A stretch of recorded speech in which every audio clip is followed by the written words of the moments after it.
Uma pergunta muito importante que as pessoas fazem é essa: por que Deus permitiu que o homem pecasse? Especialmente no paraíso terrestre, nossos primeiros pais, né? E com o pecado a gente sabe que entrou no mundo a morte. Por que Deus permitiu, então, que o homem pecasse? Bem, a primeira coisa que nós temos que entender é que Deus fez o homem livre, homem e mulher livres, como também os anjos. Os animais não têm liberdade, não é? Mas o homem tem.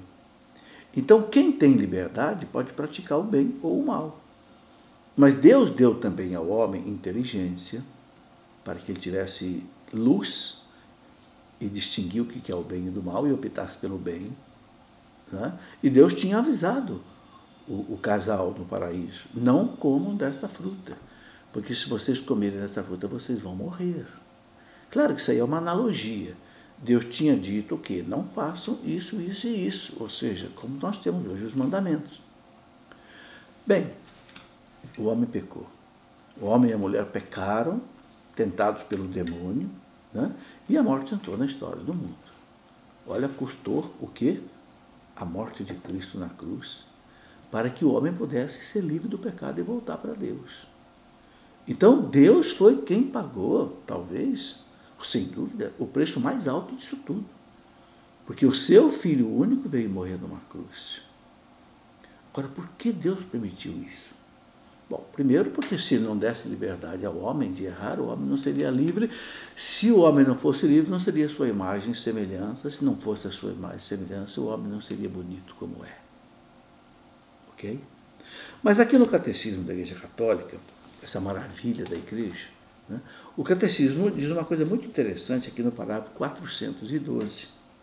E ele faz exatamente essa pergunta: mas por que Deus não impediu o primeiro homem de pecar? E ele dá uma resposta através de santos da Igreja, São Leão Magno, Santo Agostinho, São Tomás de Aquino, que são doutores da Igreja. Por exemplo, São Leão Magno responde dizendo assim: a graça inefável de Cristo deu-nos bens melhores do que aqueles que a inveja do demônio nos havia subtraído. Você entendeu? Quer dizer, por causa do pecado, Cristo se fez homem. Então, o Cristo trouxe a nós graças melhores do que aquelas que nós perdemos por causa da inveja do demônio. Ou seja, Deus sabe consertar as coisas. E São Tomás de Aquino diz o seguinte: nada impede que a natureza humana tenha sido destinada a um fim mais elevado após o pecado. Entende? A natureza humana vai ser mais bonita depois do pecado, por causa de Cristo, do que ela já era bonita antes do pecado.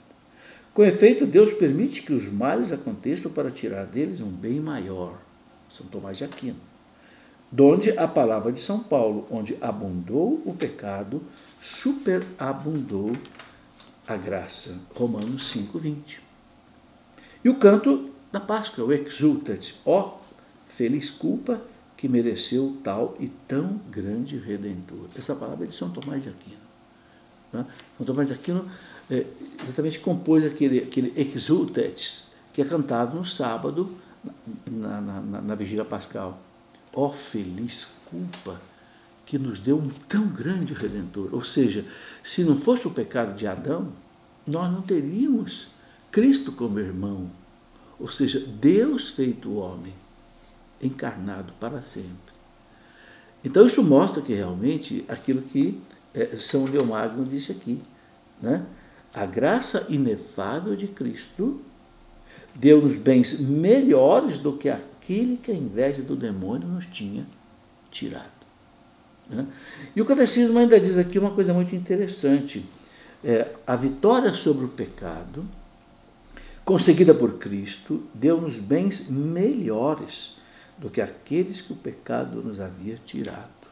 Né? Repete aqui o que já tinha dito lá de São Leão Magno. A gente não entende todos esses mistérios profundamente, porque Deus, na sabedoria infinita dele, ele sabe o que ele permite e o que ele não permite. Então, se ele permite alguma coisa, ele sabe depois tirar dali um bem maior do que o mal que aconteceu por ele ter permitido aquilo de acontecer. Então, a fé significa o quê? A gente, mesmo sem entender a profundidade desse mistério, se curvar diante dele, se curvar diante da realidade que Deus permitiu, louvar e bendizer a Deus por tudo isso e viver aquilo que Deus propõe para a gente viver. Esta é a nossa fé.